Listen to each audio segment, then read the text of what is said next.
कलाम खुदा से जो हम सीख रहे हैं मसाया की विलादत जो उनसे है उसे जानने की कोशिश कर रहे हैं। मसाया की विलादत के ऊपर जो उनसे है जो इतराज़ किया जाता है कि कलाम खुदा के अंदर इस विलादत का जिक्र तो है लेकिन इसका हुक्म मौजूद नहीं है, सालगिरह का कॉन्सेप्ट नहीं है। चंद भाई जो उनसे ये बयान करते हैं कि कलाम खुदा में सालगिरह का कॉन्सेप्ट नहीं है। वो यहां तक बयान करते हैं कि बनी इसराइल जो उनसी है वो सालगिरह जो उनसी है नहीं मनाती। हमने इसी इतराज को देखने के लिए कि क्या कलाम खुदा के अंदर सालगिरह जो उनसी है उसका कंसेप्ट मौजूद है, क्या सालगिरह का जिक्र किया गया। पिछली दफा हमने जो उनसे जो सीखा था उसमें देखा था कि दो हवाले जो उनसे हैं, एक पुराना ऐहदनामा और एक नया ऐहदनामा, फिरौन और हेरोदेस दोनों जो उनसे है कि सालगिरह का जिक्र मौजूद है। हमने जो उनसे इसके अंदर ये भी देखा कि अब्राहम जो है दूध छुड़ाई की रस्म जब जो होती है तो कुछ रेबाइज जो उनसे वो कहते हैं कि उस वक्त जो यिट खाक हैं जिन्हें गलत तौर पर इजहाक पुकारा जाता है, उनकी जब दूध छुड़ाई की रस्म होती है तो वो कुछ रेबाइज का कहना है वो 2 से 3 साल की उम्र है और कुछ का कहना है वो 13 साल है। उस वक्त जो उनसे हम कलाम खुदा के अंदर पैदाइशी किताब में देखा हमने कि ये रस्म अदा की जाती है। सालगिरह को हमने सीखा कि सालगिरह वो वक्त, वो लम्हा, वो मौका जो आपके साथ बंध जाता है, गांठ दिया जाता है, जोड़ दिया जाता है, उसको आप सालगिरह से गर्दानते हैं। कैसे मुमकिन है कि कलाम खुदा के अंदर जो उनसे मौक़ों को जो बयान किया गया है उन्हें जोड़ा गया है, वो कॉन्सेप्ट जो सालगिरह का है, वो मौका, वो लम्हा जो उस वक्त के साथ जुड़ जाए वो सालगिरह कहलाती है। इन भाइयों को एक तो ये जानना होगा कि सालगिरह का मतलब क्या है। हम देखते हैं कि उनका दावा कि बनी इसराइल सालगिरह नहीं मनाती। बाप अब्राहम जो उनसे है यित्खा की जो उनसी है दूध छुड़ाई की रस्म मनाते हैं, वो दूसरे या तीसरे साल में मनाई जा रही है जब वो 2 या 3 साल के होते हैं। हमने देखा कि बनी इसराइल के अंदर जो उनसी है मुख्तलिफ रस्में हैं, हमने उनको जो उनसे जाना। हमने देखा कि जो उनसे लड़की जब 12 साल की होती है और लड़का 13 साल का होता है तो बाद मिtzवा और बार मिtzवा जो उनसे मनाया जाता है। हमने देखा कि जो ज्यूज हैं वो अब शरीन की रस्म अदा करते हैं। हमने देखा कि जब बच्चा उनका 3 साल का होता है तो उसके सर के बाल जो उनसे काटे जाते हैं। कलाम खुदा में हम जान रहे हैं कि जो महीनों के नाम हैं, जो महीनों जो ईदों को जो उनसे जो दिया गया कि उनके मुअय्यन वक्त पे उनको मनाया जाएगा, वो मुअय्यन वक्त जो उनसा है वो उस वक्त को जोड़ दिया जाता है उस ईद के साथ, उस लम्हे के साथ जब उस ईद को जो उनसे मनाया जाएगा। क्या वो ईद की सालगिरह नहीं है? ये किस तरीके से कहते हैं कि कलाम खुदा के अंदर सालगिरह का वजूद नहीं है? कलाम खुदा तो जो उनसे सालगिरह को जो उनसे बार बार बयान करता है बल्कि हुक्म देता है कि सालगिरह मनानी है, और ये कहते हैं कलाम खुदा के अंदर सालगिरह मौजूद ही नहीं है।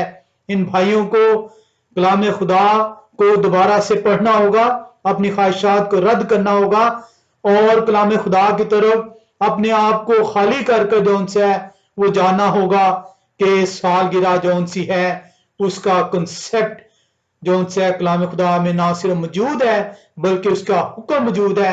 खुदा कदूस की जो 7 ईदें हैं, खुदा कदूस के हुक्म देते हैं कि ये ईदें इन इन मुअय्यन वक्त के ऊपर, इन इन जगहों के ऊपर आप जो उनसे मनाएंगे। ये हुक्म है उस वक्त का जो उस लम्हे के साथ जोड़ दिया गया, और वो लम्हा जब वो जुड़ जाता है किसी चीज के साथ उसको आप सालगिरह से गर्दानते हैं। इन भाइयों से ये पूछें कि क्या ये ईदें सालगिरह नहीं है, क्या वो साल में बार बार आती हैं या हर साल उस लम्हे एक ही दफा आती है, क्या वो सालगिरह नहीं कहलाएगी। हमने कलाम खुदा के अंदर देखा कि बनी इस्राइल ना सिर्फ उन ईदों की पैरवी करती है, उन सालगिरहों को जो उनसे मनाती है, बल्कि उनके अपने रिवाज के अंदर बहुत सारी सालगिरह जो उनसी हैं मौजूद हैं। हम देखते हैं, हमने लास्ट टाइम सीखा था कि यहूदी लोग जो उनसे वो सालगिरह किस तरीके से मनाते हैं। आज हम जो उनसे है इसमें देखेंगे कि वो सालगिरह मनाते क्यों हैं। कभी किसी यहूदी ने सालगिरह मनाने से इतराज नहीं किया, क्योंकि वो सालगिरह को समझते हैं और सालगिरह उनके अंदर मौजूद है। आप जब किसी रेबाई से पूछें कि आपके अंदर जो उनसे सालगिरह का कंसेप्ट क्या है, आप सालगिरह मनाते क्यों हैं, तो वो आपको ये बताते हैं कि वो लम्हा, जिस लम्हे आप इस दुनिया में वजूद में आते हैं, वो लम्हा जौन सा है वो आपका चुना हुआ नहीं, वो आपके वालिदैन का चुना हुआ नहीं, वो किसी नजूमी का चुना हुआ नहीं, वो किसी दाई का चुना हुआ नहीं, वो खुदा का चुना हुआ लम्हा होता है। खुदा आपको इस दुनिया में लेके आता है, उस लम्हे को खुदा ने आपके साथ जोड़ दिया, वो आपकी सालगिरह कहलाती है। आप खुदा को चैलेंज कर रहे हैं कि खुदा की तरफ से सालगिरह मौजूद ही नहीं है। खुदा जब आपका वजूद दुनिया में मुमकिन होता है तो उस लम्हे को आपके साथ जोड़ दिया जाता है। और ये जो उनसे हैं रबी जो है बयान करते हैं, वो कहते हैं your birthday chosen by God, not your parents, not your astrologer और नॉट योर ऑब्स्टेट्रिशियन। वो ये कहते हैं कि ये खुदा की तरफ से जो उनसे दुनिया को जो उनसे एक पैगाम है कि मैं इस वजूद को, इस दुनिया में, इस जान को जिसके अंदर मैंने अपनी रूह फूंकी है, इस दुनिया में लेकर आया हूं। इससे लेके आने का मेरा मकसद है, मैं कोई बेमकसद काम नहीं करता। उस लम्हे को सालगिरह गर्दाना जाता है। और आप कहते हैं कि कलाम खुदा के अंदर सालगिरह का वजूद ही नहीं। आपको सालगिरह को सीखना होगा, आपको जौन सा है अपने तासुब से बाहर आना होगा, आपको जौन सा है अपने उस खौफ से बाहर निकलना होगा, ताकि आप जान सकें कि सालगिरह जो है वो किस चीज को कहते हैं और उसका मतलब क्या है। वो बयान करते हैं रेबाज जौन से हैं कि वो क्यों सालगिरह मनाई जाती है। वो कहते हैं कि खुदाए कदूस जो आपको लेकर आए हैं, खुदाए कदूस का मकसद है आपको इस दुनिया में लाने का। आप सवाल करते हैं कि मेरा क्या मकसद है। वो आपको ये बताते हैं कि आपकी ये जो लम्हा आपसे जोड़ा गया, जिस लम्हे आपको जौन सा इस दुनिया में लाया गया, जिस लम्हे में आपके अंदर रूह फूंकी गई ताकि आप जीती जाती जान जो सी है वो ठहर सकें, आपको एक मिशन सौंपा गया है। आपने अपने मिशन पे निगाह करनी है। आपने ये जानना है कि मेरे खालिक ने जो मेरे लिए एक मकसद रखा है इस दुनिया में, उस मकसद को आपने हासिल करना है, उस मकसद की तरफ बढ़ना है और रोज बरोज साल बसाल जौन सा है उस मकसद को जौन सा है जांचना है कि क्या मैं उस मार्ग से पीछे तो नहीं था। अगर मैं पीछे था तो अब इस नए साल में जो मेरा नया साल मुझे दिया गया है, जो खुदाए कदूस की तरफ से मुझे मिला है, क्या मैं उस मकसद को जो सा है वो हासिल कर पाऊंगा।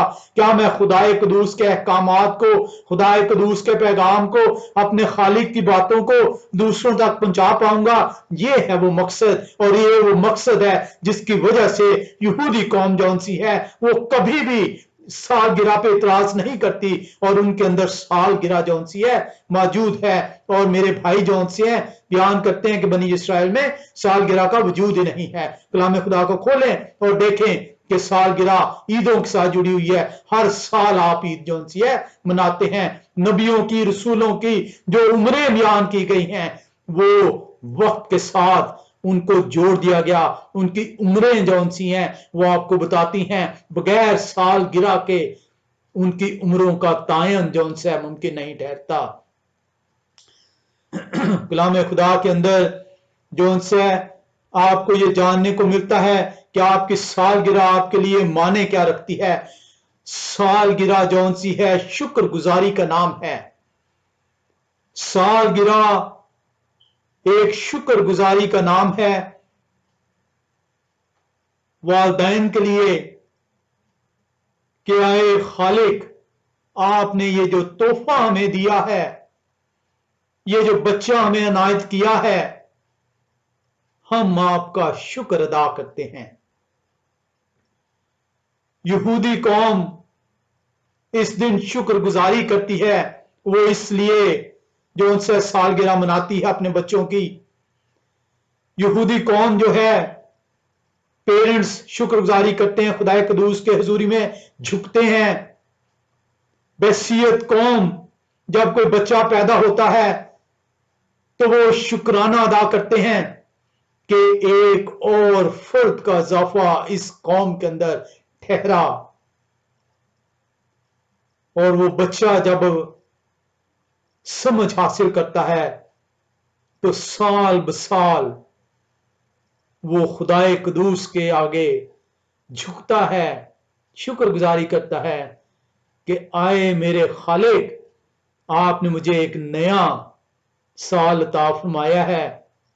मैं गुज़श्ता साल के लिए आपका शुक्रिया अदा करता हूं, और आइंदा आने वाला साल जो आपने मुझे दिया है, मैं उसमें आपसे मिन्नत करता हूं कि मुझे मेरे मकसद को, जिस मकसद के लिए आपने मुझे खलक किया, उस मकसद को हासिल करने की तौफीक अता फरमाएं, कुव्वत अता फरमाएं। सालगिरह आपके अंदर शुक्रगुजारी पैदा करती है। सालगिरह जो है वो आपके अंदर जौन सा है कॉन्फिडेंस पैदा करती है, वो आपको मजबूती अता करती है। आपके अंदर जिस तरह आप समझ हासिल करते चले जाते हैं, साल बसाल बढ़ते चले जाते हैं, खुदाए कदूस के ऊपर आपका इत्काद, इत्माद, ट्रस्ट, कॉन्फिडेंस और होता चला जाता है, और आप हर रुकावट को साल बसाल अबूर करने में माहिर होते चले जाते हैं। खुदाए कदूस के अहकामात को मानना, ये आपकी वो गाड़ी है जो सालगिरह है, जिसमें आप खुदाए कदूस के करीब से करीब तर होते चले जाते हैं। और इसीलिए आप देखते हैं कि अमूमी तौर पर जो जो आप बढ़ते चले जाते हैं, जो जो आप बुढ़ापे की तरफ जा रहे होते हैं, आप खुदाए कदूस की तरफ उस गाड़ी में साल बसाल बढ़ते चले जा रहे होते हैं, उस मकसद की तरफ जिस मकसद के लिए खुदाए कदूस ने आपको इस दुनिया के अंदर खलक किया। और इसीलिए यहूदी कौम के अंदर बात मिtzवा और बार मिtzवा का कंसेप्ट है। लड़का जब 13 साल का और लड़की जब 12 साल की होती है तो उसको जौन सा है खुदाए कदूस के आगे पेश किया जाता है, और वो पहली दफा खुदाए कदूस के अहकामात को दुनिया तक उस कॉन्फिडेंस के साथ जो साल बसाल उन तक पहुंचा था, जिससे वो गुजरे थे, जिसको हासिल किया था, वो अपने आप को ये समझते हैं कि अब हम इस काबिल हैं कि हम उस कॉन्फिडेंस की वजह से जो है हम हासिल कर पाए। कलाम खुदा आपको जौन सा है बयान करता है कि यहूदी लोग सालगिरह को जौन सा है रोश हशाना से जौन सा है मिनी रोश हशाना से गर्दानते हैं। रोश हशाना हम देखेंगे कि ये रोश हशाना जौन सा है ये क्या है, क्यों यहूदी लोग जौन सा है इसको मिनी रोश हशाना से गर्दानते हैं। मेरी ख्वाहिश थी कि हम इसको डिटेल से सीखें, लेकिन वक्त की कमी के बायस मेरी कोशिश होगी कि इस रोश हशाना को जो यहूदी कौम सालगिरह के तौर पे मनाते हैं, जो कहते हैं कि बनी इस्राइल सालगिरह नहीं मनाती, वो खुद रोश हशाना मनाते हैं। क्यों रोश हशाना साल बसाल मनाते हैं, हम देखेंगे। हम देखना चाहेंगे कि ये रोश हशाना क्या है और क्यों यहूदी कौम अपने बच्चों की सालगिरह को मिनी रोश हशाना कहती है। रोश हशाना दो लफ्जों पे मुश्तमिल है। रोश का मतलब है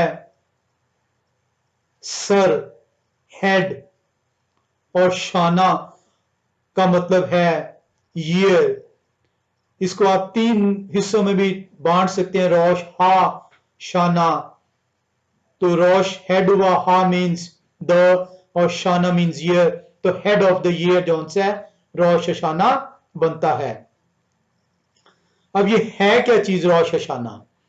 रोश शाना यहूदी कौम के नजदीक वो ये कहते हैं कि रोश शाना जो है ये वो लम्हा है, ये वो मौका है जब कायनात की तख्लीक जौन सी है वो ठहरती है। लेकिन वो इसको मनाते जो हैं वो आदम और हवा जिस दिन तख्लीक होते हैं, खुदा कदूस उनको तख्लीक करते हैं, जो कि छठा दिन है कायनात का। ये उस दिन को जौन सा है कायनात की तख्लीक से गर्दानते हैं और ये आदम और हवा की सालगिरह को मनाते हैं। और आप कहते हैं कि बनी इस्राइल जो है वो सालगिरह नहीं मनाती। रोश हशाना को देखें, पूछें इनसे कि रोश हशाना में क्या वो आदम और हवा की सालगिरह नहीं मनाते? क्या आदम और हवा की सालगिरह का हुक्म कलाम खुदा के अंदर मौजूद है? ये क्यों रोश हशाना मनाते हैं? हम तो कलाम खुदा के अंदर से उस हुक्म को जानेंगे कि मसाया की पैदाइश को मनाने का हुक्म कहां पे है और किसको दिया गया और किसने उस पर अमल किया। रोश हशाना जौन सा ये तिश्री का महीना, पहली तिश्री और दूसरी तिश्री को मनाई जाती है। ये हिब्रू कैलेंडर के मुताबिक 7वां महीना है। इस रोज जौन सा है मोमबत्तियां जलाई जाती हैं। मैं तफसील में नहीं जाऊंगा कि किस तरह कौन कौन जो है मोमबत्तियां जलाता है। इस दिन जौन से हैं तर्स तर्स के खाने बनाए जाते हैं। मैं उन खानों की रेसिपीज में भी नहीं जाऊंगा। इस दिन जौन सा है मुख्तलिफ जो है इबादतें की जाती हैं। इस दिन जौन से नरसिंगा फूंका जाता है। मैं उसके अंदर भी तफसील में नहीं जाऊंगा कि कितनी बार नरसिंगा फूंका जाता है। यहूदी कौम का मानना है कि ये सालगिरह का दिन जो रोश हशाना है, जिसका मतलब है हेड ऑफ द ईयर, ये आज से 5700 साल कबल जब पहला आदम और पहली औरत आदम और हवा तख्लीक हुए, ये उसकी सालगिरह है। ये उनकी क्रिएशन की एनिवर्सरी है। अब सवाल यहां पे उभरता है कि आदम और हवा तो छठे दिन बनाए गए, तो ये क्रिएशन ऑफ द यूनिवर्स, तख्लीक कायनात की सालगिरह का नाम क्यों दिया गया? जो रेबाइज हैं वो ये बयान करते हैं कि जो पहले 5 दिन हैं उनमें जो कुछ बनाया गया है वो खुदाए कदूस ने जो तख्लीक किया, छठे दिन जो इंसान है जब उसे तख्लीक किया गया, उसको इंसान ने उस खुदा की तख्लीक को जो उनसे नुमाया किया। और इस वजह से जो है जो खुदा ने रिवील किया था, बयान किया था, उसको इंसान ने जो उनसे नुमाया किया, बयान किया। इसलिए हम जो छठे दिन इंसान तख्लीक होता है उसको तख्लीक कायनात रोश हाशाना से गर्दानते हैं। रोश हाशाना जौन सा इस दिन मैंने जिक्र किया कि उस दिन जौन सी है दुआएं की जाती हैं, नरसिंगे फूंके जाते हैं, मोमबत्तियां जलाई जाती हैं, तरह तरह के खाने जौन से हैं बनाए जाते हैं। एक और तकरीब जौन सी है वो की जाती है, उसमें पानी के गिर्द जमा हुआ जाता है, उस पानी के अंदर उतरा जाता है, तिशलिख उसको कहा जाता है, और वो अपने गुनाहों को, उनका अकीदा है कि उनके अपने गुनाह वो उस दिन जौन से वो उनके गुनाह बख्शे जाते हैं। रोश हाशाना की प्रेयर्स के अंदर एक प्रेयर का जौन सा मैं आपको जिक्र कर देता हूं।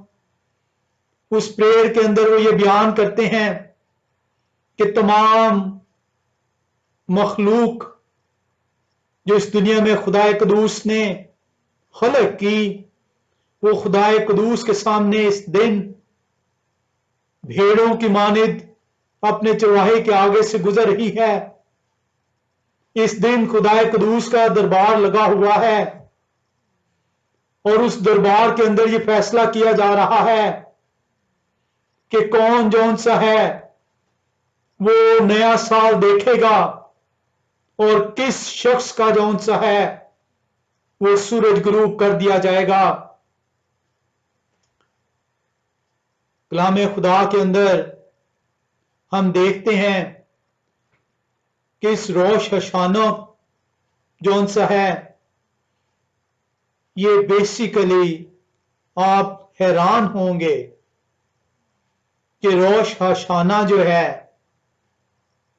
ये एक खुदाए कदूस की 7 ईदों में से एक ईद को जौन सा है वो लिया गया है, और उस ईद का नाम इब्रानी जुबान में योम तेरुआ है।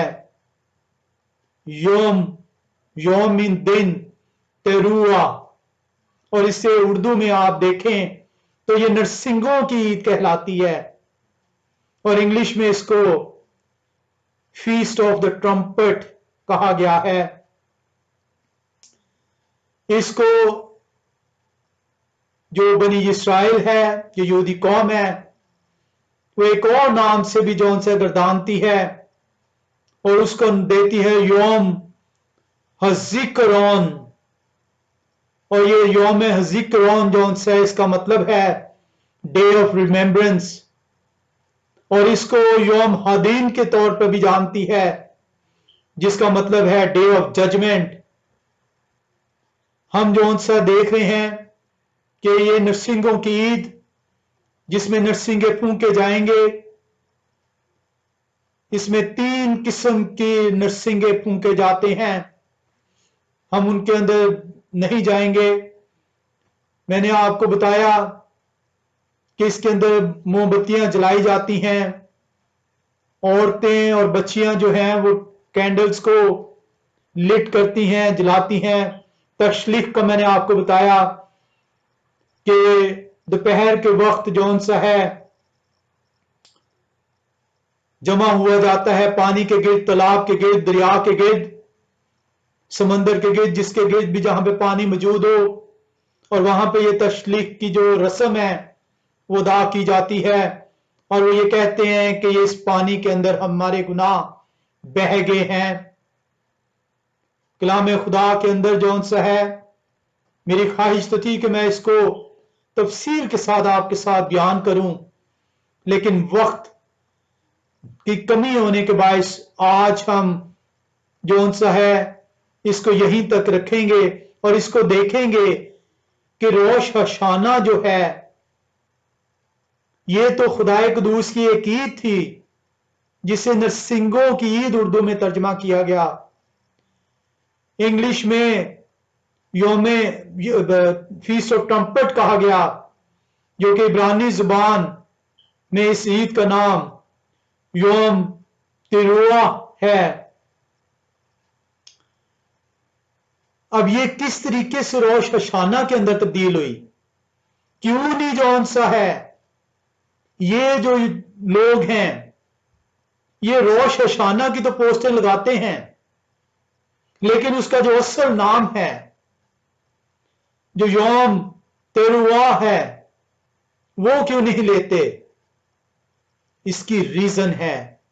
आए हम देखें इस फीस्ट को कि इसको रोश हशाना का मतलब आपने सीखा हेड ऑफ द ईयर, ये न्यू ईयर के तौर पे मनाते हैं, ये नए साल के तौर पे मनाते हैं रोश हशाना को, जबकि ये इब्रानी कैलेंडर के मुताबिक उनके 7वें महीने की पहली और दूसरी तारीख है।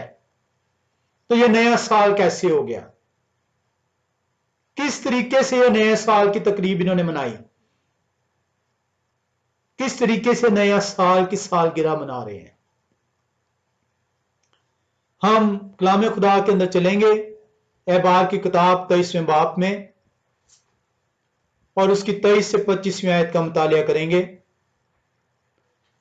एहबार की किताब 23वां बाब 23 से 25वीं आयत। अगर आप कलाम खुदा के अंदर देखें तो उर्दू के अंदर इसमें लिखा है, यहोवा ने मोशे से कहा, बनी इस्राएल से कहें कि 7वें महीने की पहली तारीख तुम्हारे लिए खास आराम का दिन हो, उसमें यादगारी के लिए नरसिंगे फूंके जाएं और मुकद्दस मजमा हो। तुम उस रोज कोई खादमाना काम ना करना और यहोवा के हुजूर आतिशी कुर्बानी गुजराना। तो 3 चीजें आपको ये इस ईद के अंदर मिल रही हैं। महीना 7वां जिसको तिश्री का नाम दिया गया, तारीख पहली और दूसरी, कहा गया है कि मुकद्दस मजमा होगा, कोई खादमाना काम नहीं किया जाएगा, नरसिंगे फूंके जाएंगे और आतिशी कुर्बानी जौन सी है यहोवा खुदाए कदूस के हुजूर गुजरानी जाएगी। हम गिनती की किताब 29वें बाब की पहली 6 आयात का भी मुतालिया करेंगे और देखेंगे कि वहां पे इस योमे तेरुआ जो इब्रानी ज़बान का लफ्ज, उर्दू में इसको नरसिंगों की ईद या नए साल की भी ईद कहा जा गया है, और इंग्लिश में फीस्ट ऑफ ट्रम्पट कहा जा रहा है। हम देखेंगे कि गिनती की किताब 29वें बाब पहली 6 आयात क्या बताती हैं। लिखा है, और 7 महीने की पहली तारीख को तुम्हारा मुकद्दस मजमा हो, उसमें कोई खादमाना काम ना करना, यह तुम्हारे लिए नरसिंगे फूंकने का दिन है। तुम सोख्तनी कुर्बानी के तौर पर एक बछड़ा, एक मेंढा और 7 बेऐब यकसाला नर बरे चढ़ाना, ताकि ये यहोवा के हुजूर राहत अंगेज खुशबू ठहरे। और इनके साथ नजर की कुर्बानी के तौर पर तेल मिला हुआ मैदा फी बछड़ा एफा के 3/4 हिस्सा के बराबर, फी मेंढा 5वें हिस्सा के बराबर, और 7 बरों में से हर बरा पीछे एफा के 10वें हिस्से के बराबर हो, और एक बरा खता की कुर्बानी के लिए हो, ताकि तुम्हारे वास्ते कुफारा दिया जाए। नए चांद की सोख्तनी कुर्बानी और उसकी नजर की कुर्बानी, और दायमी सोख्तनी कुर्बानी और उसकी नजर की कुर्बानी, और उनके तपावनों के अलावा जो अपने अपने आयन के मुताबिक गुजराने जाएंगे, ये भी राहत अंगेज खुशबू की आतिशी कुर्बानी के तौर पर यहोवा के हुजूर चढ़ाए जाएं। हमने देखा कि ये जो रोश हशाना, जो 7वां महीना जिसको तिश्री का महीना जो है इब्रानी कैलेंडर में कहा जाता है, इसकी शाम को, पहले दिन की शाम को ये शुरू होती है और दूसरे दिन तक चलती है। खास आराम का दिन कहा गया है, नरसिंगे फूंकने को कहा गया है, और सोख्तनी कुर्बानियां चढ़ाने को कहा गया है। और जब आप इसको देखते हैं तो ये आपको नजर आता है कि ये खुदा कदूस की तरफ से वो ईद है जो कि जिसका हुक्म खुदा कदूस ने दिया है। अब यहां पे एक इंटरेस्टिंग फैक्टर अगर आप देखें तो जो बेखमीरी रोटी की ईद है, जो हफ्तों की ईद है, जो खैमों की ईद है, जो योम कफारा की ईद है, तमाम दीगर ईदें जौन सी हैं उनके साथ उनकी रीजनिंग जौन सी है दी गई है। लेकिन ये जो योम तरुआ है, जिस तरह तुरही कहते हैं, तुरही नरसिंगा है, तो ये योम तुरुहा जौन सा है, इसके अंदर आपने अहबार की किताब 23वें बाब में और गिनती की किताब 29वें बाब में देखा कि खुदाए कदूस की तरफ से इस ईद को किस तरीके से मनाना है उसको बयान किया गया है। लेकिन खुदाए कदूस की तरफ से इस ईद का स्पेसिफिक पर्पस जौन से है बाकी ईदों को जिस तरह खुदाए कदूस ने बयान किया वो बयान नहीं किया गया। अब यहां पे जब आप देखते हैं तो यहां पे आपको नजर आ रहा है कि इस ईद में आप करेंगे क्या। जिस तरह के लफ्ज से जाहिर है तेरुआ, जिसको उर्दू में तुरही कहा जाता है, यहां से आपको पता चल रहा है कि ये एक ऐसा मौका होगा, एक ऐसा लम्हा होगा जब नरसिंगे फूके जाएंगे जोर की आवाज के साथ। और इसीलिए खुदाए कदूस ने कहा कि उस दिन मुकद्दस मजमा हो। उस दिन जौन सी है कुर्बानी चढ़ाई जाएगी, लोग खुदाए कदूस के हुजूरी में आएंगे और बुलंद आवाज से अपने शुक्राने, अपनी मुनाजातें खुदाए कदूस के आगे रखेंगे। कलाम खुदा के अंदर जौन सा है एहबार 23वें बाब की 24वीं आयत में अगर आप इसको देखें, एहबार की किताब 23वां बाब उसकी 24वीं आयत वहां पे लिखा हुआ है, उसमें यादगारी के लिए नरसिंगे फूंके जाएं और मुकद्दस मजमा हो। यादगारी से मुराद ये है इसको याद रखना है। हर साल 7वें महीने की पहली तारीख, और ये रिमेम्बरेंस है, ये एक मेमोरियल कायम कर दी गई है, ये एक यादगारी आपके लिए ठहरा दी गई है। और इसी तरह हर ईद जौन सी है वो आपके लिए सालगिरह ठहरा दी गई है। और आप कहते हैं कि बनी इस्राएल सालगिरह नहीं मनाते।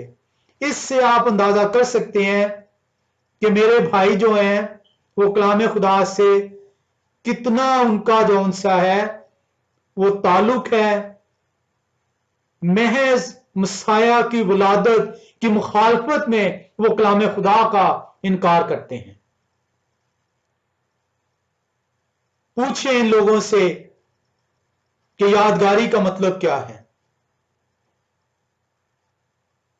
यादगारी का मतलब यह नहीं कि हर साल जो उनसे याद रखा जाए। तो सालगिरह क्या हुई? सालगिरह भी तो आप हर साल उस याद को अदा कर रहे होते हैं। खुदाए कदूस की ईदें ये वो सालगिरह हैं जो कलाम खुदा के अंदर खुदाए कदूस की तरफ से दी गई हैं।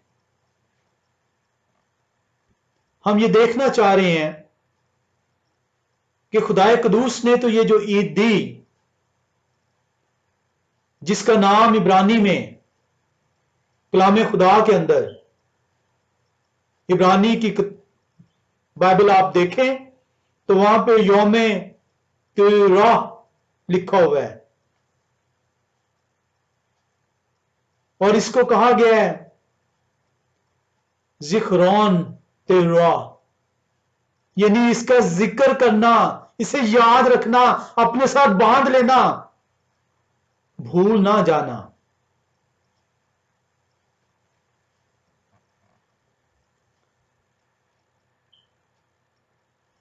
हम ये देखना चाह रहे हैं कि यौमे तेरुआ रोश शाना में तब्दील कैसे हुई। ये कौन लोग थे जिन्होंने खुदाए कदूस की ईद को, जो कि खुदाए कदूस की तरफ से सालगिरह के तौर पर मनाने के लिए दी गई, इसको रोश शाना में कैसे तब्दील कर दिया। यह आपके लिए एक इंटरेस्टिंग फैक्टर है। अफसोस मैं चाहता था कि आपके साथ बहुत डिटेल इसकी शेयर करूं, लेकिन मैं चंद बातें सिर्फ आपके साथ करूंगा और कभी अगर मौका मिला तो हम इन चीजों को तफसील के साथ जो है गहराई के अंदर देखेंगे। हम ये सीखना चाह रहे हैं कि खुदाए कदूस की ये जो ईद 7वें महीने में जो दी गई, जिसे उर्दू में नरसिंगों की ईद कहा गया, इंग्लिश में फीस्ट ऑफ ट्रम्पट कहा गया, इब्रानी में योम तेरुआ कहलाती है, ये रोश हशाना में तब्दील कैसी हुई। आज आपको कोई भी जौन सा है योम तेरुआ कहते हुए नहीं मिलेगा। रोश हशाना आपको बहुत, हर कोई जो है, चाहे वो पाकिस्तान है चाहे वो कहीं पे भी है, वो कहते मिल जाते हैं। इसको देखने के लिए कि ये रोश शाना, हमने देखा था कि रोश शाना का मतलब है हेड ऑफ द ईयर, नया साल, जबकि योम तेरुआ का मतलब है चिल्लाना, डे ऑफ शाउटिंग। इसको नए साल में तब्दील कर दिया गया। इसकी वजह यह है कि जब बनी इस्राइल गुलामी में जाती है, बाबल की गुलामी में जब जाती है, तो बनी इस्राइल बाबल की जो आदात हैं, जो रसूमात हैं, जो कायदे और कानून है, वो अपने अंदर समोती है।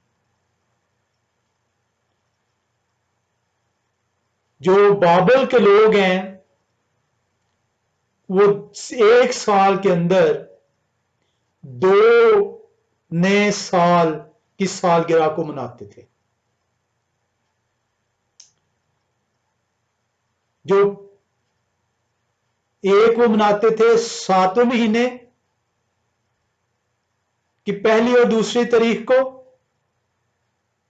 और दूसरी वो मनाते थे अपने कैलेंडर के मुताबिक पहले महीने की पहली तारीख को। तो ये जो बनी इस्राइल जो उनसी है, जब ये जाती है बाबल की असीरी में, तो बाबल की असीरी में रहते हुए बाबल के कवायद जवाबत अपने अंदर समोती है।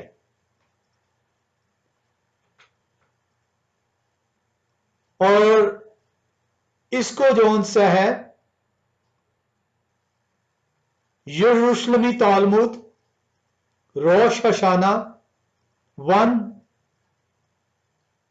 1256D के अंदर आप देख सकते हैं, और वहां पे लिखा हुआ है कि ये जो महीने आपको कलाम खुदा के अंदर मिल रहे हैं, एक इंटरेस्टिंग फैक्टर और आपके सामने कि बनी इस्राइल ने बाबल की तालीमात को अपने अंदर समोया।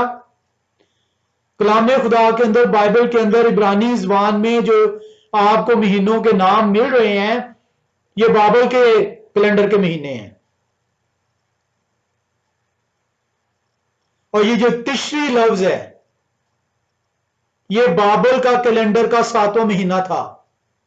जिसे इब्रानी कैलेंडर के अंदर भी 7वें महीने के तौर पे तिश्री रखा गया। रीजन उसकी, क्योंकि पुराने वक्तों में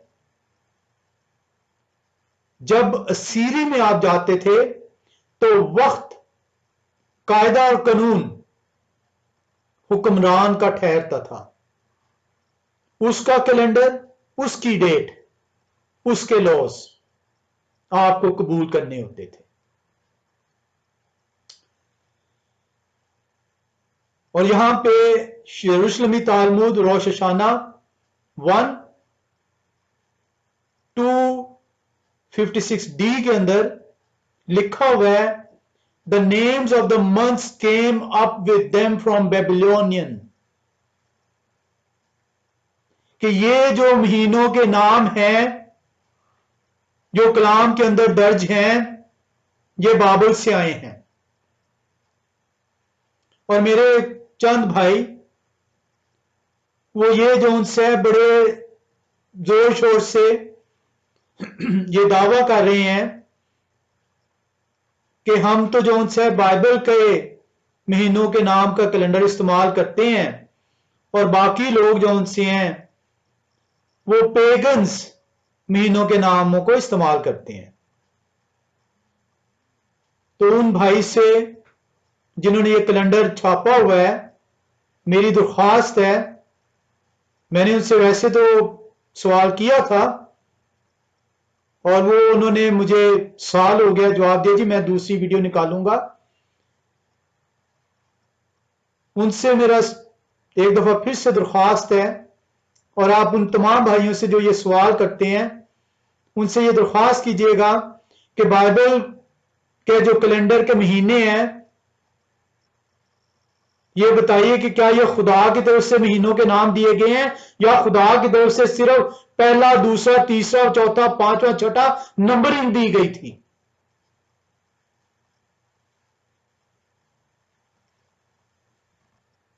चौथा महीना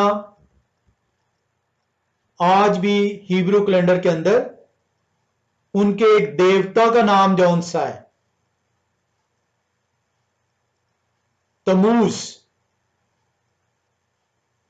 हिब्रू कैलेंडर खोलें आप तो उसमें उसके चौथे महीने को तलाश करें तो वो तमूज है, और तमूज जौन सा है वो बाबल का देवता है। तो आपने तो उस देवता का नाम भी जौन सा अपने कैलेंडर के अंदर रखा हुआ है। ये इस वजह से है क्योंकि पॉलिटिकली जो गुलाम थे वो मजबूर थे, जिस तरह आज आप जो उनसे जिस मुल्क में रहेंगे आप उस मुल्क के असूलों के मुताबिक अपनी जिंदगी में अगर आप सैकड़ों साल उस मुल्क में एक मुआशरा जन्म लेता है तो उस मुल्क के जो उनसे हैं असूलों का कारबान ठहरेगा। और यही कुछ जो उनसे बाबल के अंदर हुआ है। और अब तो फिर जो उनसे है वो जमहूरियत जो उनसे उसका दावा किया जाता है, और पहले पहल तो सिर्फ गुलामी थी। जो निस्यान का महीना है, सिवान, इलुल, किस्लेव, तेवत, शवात, अदार, ये तमाम के तमाम इब्रानी कैलेंडर में बाइबल के अंदर इन महीनों के नाम दिए गए हैं। ये बाइबल के महीनों के हैं, बाबली कैलेंडर के नाम हैं, उनके महीनों के नाम हैं जो कि बनी इस्राएल ने अपने अंदर समोए। खुदाए कदूस जो उनसे जो नाम देते हैं वो तो महीनों के नंबरों को बयान करते हैं, पहले महीने, दूसरा महीना, तीसरा महीना, चौथा महीना, छठा महीना, सातवां महीना।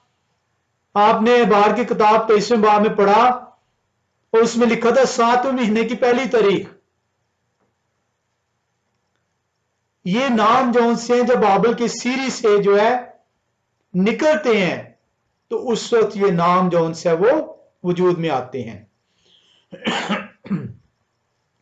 आप खरूज की किताब में आप जब जाएं तो वहां पे आपको जो उनसे 12वें बाब की दूसरी आयत में वहां पे निस्यान के महीने का जिक्र है।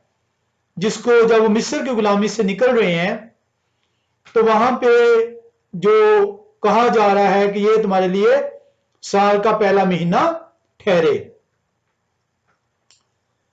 अब ये जो निस्यान का महीना है ये भी बाबली कैलेंडर का पहला महीना था, क्योंकि वो गुलामी से बाहर आ रहे हैं और उनमें वो रच बच चुकी है चीज, और इसलिए कहा गया कि ये नाम जौन सा दिया गया। अब ये तमूज जौन सा है, जो हमने देखा कि चौथा महीना है, हम ये देखना चाह रहे हैं कि योम तरुआ रोश हशाना में कैसे तब्दील हो रहा है। तो ये हम देख रहे हैं कि ये इसलिए तब्दील हो रहा है क्योंकि जब वो बाबल की गुलामी से निकल रहे हैं तो उनकी चीजें, उनके आदात, उनके असर को कबूल करके वो अपने अंदर शामिल ठहराए बैठे हैं। तमूज जौन से है ये गॉड ऑफ ग्रेन कहलाता था। बाबली मजहब के मुताबिक उनका तमूज देवता गॉड ऑफ ग्रेन कहलाता था, और उनका ईमान था कि ये ग्रेन जौन सा है ये जमीन में जाता है, इसकी मौत होती है और फिर ये जौन सा है एक दफा से उस मौत को काबू पाकर जिंदा ठहरता है। आप अगर यहेजकेल की किताब 18वें बाब और उसकी 14वीं आयत में आए, यहेजकेल की किताब 18वां बाब और उसकी 14वीं आयत के अंदर आए तो कलाम खुदा आपको यूं बयान करता है, लेकिन अगर उसके हां ऐसा बेटा पैदा हो जो उन तमाम गुनाहों को जो उसका बाप करता है देखे और खौफ खाकर उसके से काम ना करे। अब यहां पे अगर आप ये यहेजकेल 8वां बाब, यहेजकेल 8वां बाब और उसकी 14वीं आयत,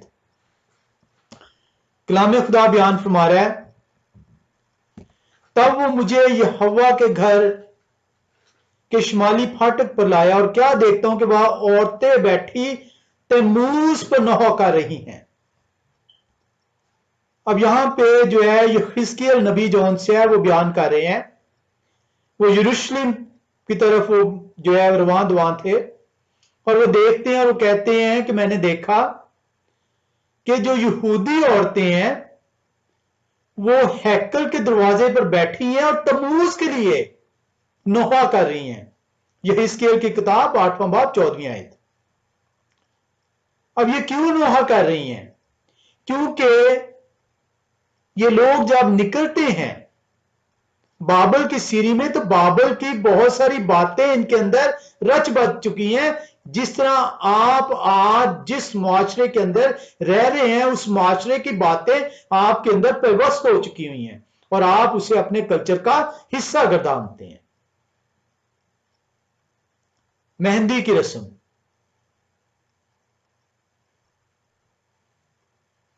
ये जो एक नई रस्म चल पड़ी हुई है, मेहंदी से पहले जो सी माइयों की रस्म और इस तरह की रस्में,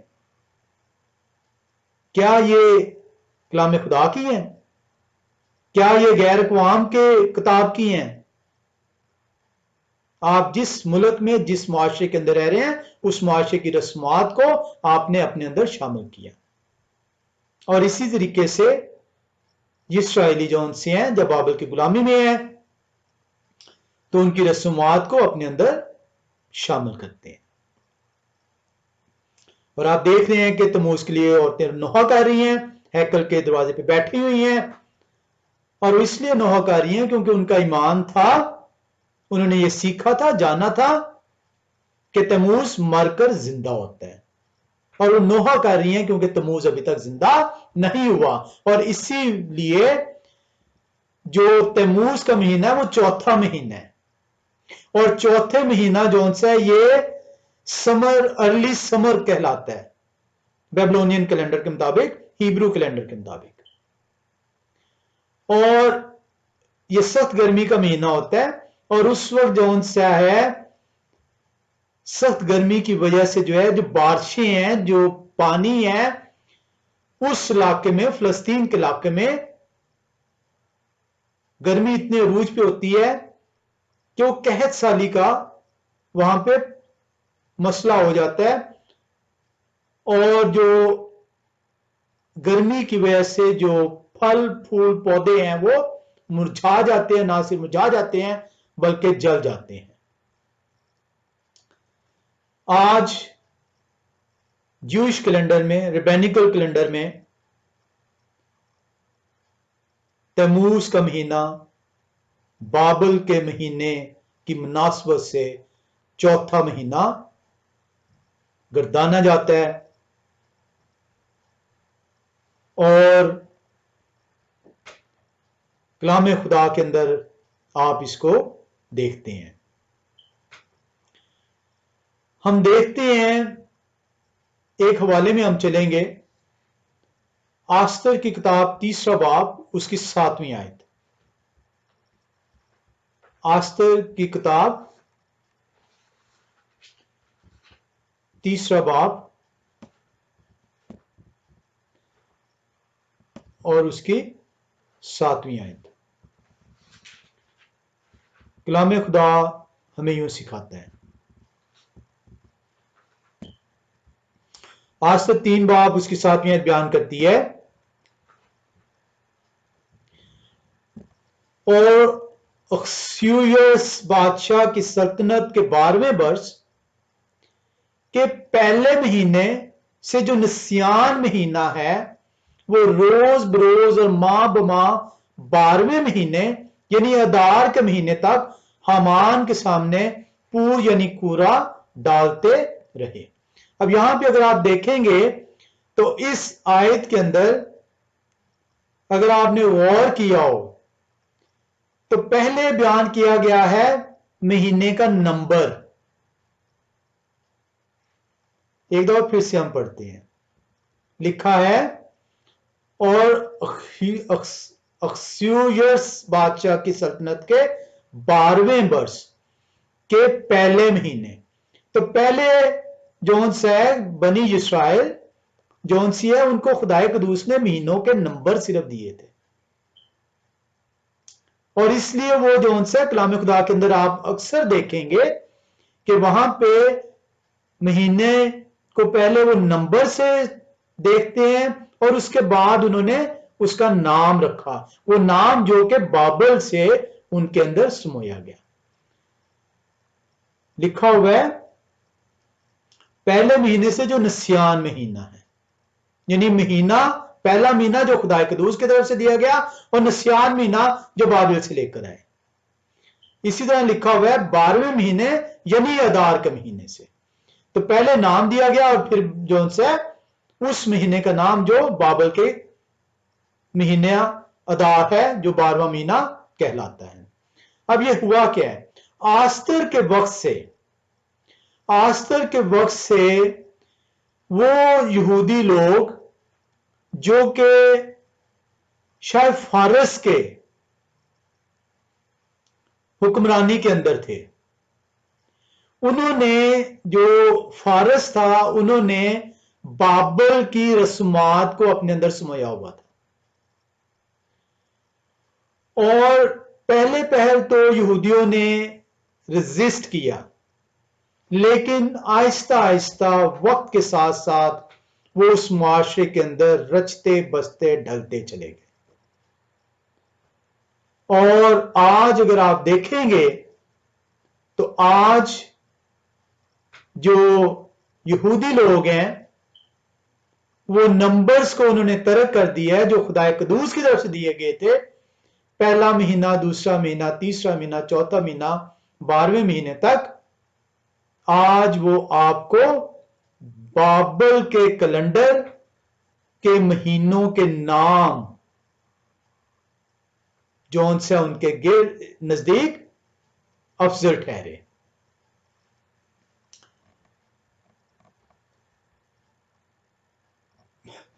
बार बार जो उनसे मुझे वक्त की कमी के बायस इसको जो उनसे शॉर्ट करना पड़ रहा है, हम जो उनसे जो देख रहे हैं कि जो बाबल का किस तरीके से उनके सीरी का उनके ऊपर असर ठहरा, और वो रस्म जो कि खुदाए कदूस की तरफ से 7वें महीने में कही गई थी, बयान की गई थी कि आपने 7वें महीने की पहली तारीख को खास राम का दिन ठहराना है, नरसिंगे फूंकने हैं, सोख्ती कुर्बानियां गुजरानी है, जिसे यौम तेरुआ कहा जाता है, उसको इन्होंने रोश हशाना का लफ्ज दिया, जिसका मतलब था हेड ऑफ द ईयर, यानी नया साल।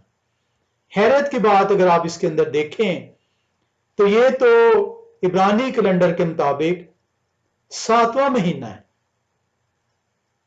तो ये 7वां महीना हेड ऑफ द ईयर कैसे हो गया? कोई जी शौर ये बता दे कि ये 7वां महीना हेड ऑफ द ईयर कैसे हो गया, या साल का पहला महीना कैसे हो गया, जबकि वो रबी ये मानते भी हैं कि ये 7वां महीना है, और कैलेंडर में ये जाहिर भी होता है कि ये 7वां महीना है। तो फिर ये क्यों मनाते हैं रोश हशाना? उसकी वजह यह है कि जो मैंने जैसा कि पहले जिक्र किया कि बाबल जौन सा है वो साल में 2 दफा नए साल की ईद करते थे, एक वो 7वें महीने की पहली और दूसरी तारीख को, और उसी तरह पहले महीने की पहली तारीख को, और 7वां महीना उनका कहलाता था तिश्री का महीना, और पहला महीना कहलाता था निस्यान का महीना।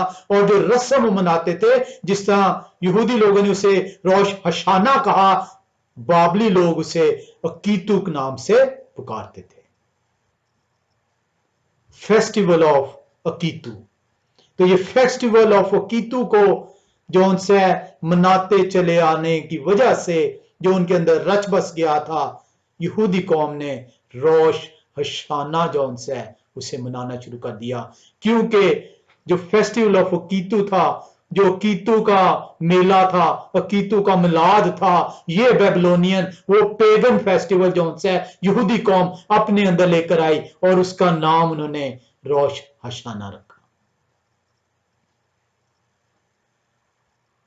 तमाम वही तारीख, वही जौन सी हैं बातें, क्योंकि वो रच बस गई थी, इसलिए रेबा इसने भी जौन से उसे मना नहीं किया कि कहीं उनकी दुकानें जौन सी हैं वो जाती ना रहें। एक जी शौर, एक अक्लमंद शख्स ये देख सकता है कि 7वां महीना किस तरीके से हेड ऑफ द ईयर कहला सकता है, कैसे वो साल का शुरू कहला सकता है।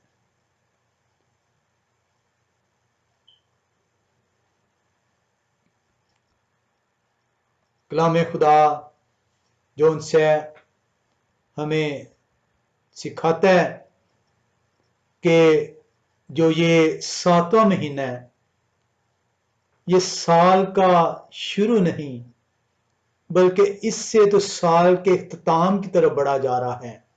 हम खरूज की किताब 12वें बाब और उसकी दूसरी आयत में आएंगे। खरूज की किताब 12वां बाब और उसकी दूसरी आयत हमें बयान करती है, ये महीना तुम्हारे लिए महीनों का शुरू और साल का पहला महीना हो, निस्यान का महीना। अब यहां पे देखें, मिस्र की गुलामी से निकल रहे हैं। पहली आयत खरूज 12वां बाब पहली आयत बयान कर रही है, फिर यहोवा ने मुल्क मिस्र से में मोशे और हारून से कहा कि यह महीना तुम्हारे लिए महीनों का शुरू और साल का पहला महीना हो। खुदाए कदूस ने तो निस्यान कहा ही नहीं, लेकिन आज आप हिब्रू कैलेंडर के अंदर देखेंगे कि निस्यान जो सा है वो पहला महीना है। ये निस्यान बाबली कैलेंडर का पहला महीना था, जब बनी इस्राएल जो सी है अपना कैलेंडर तरतीब देती है तो उस महीने के नाम को अपने अंदर समोती है। कलाम खुदा हमें बयान करता है कि ये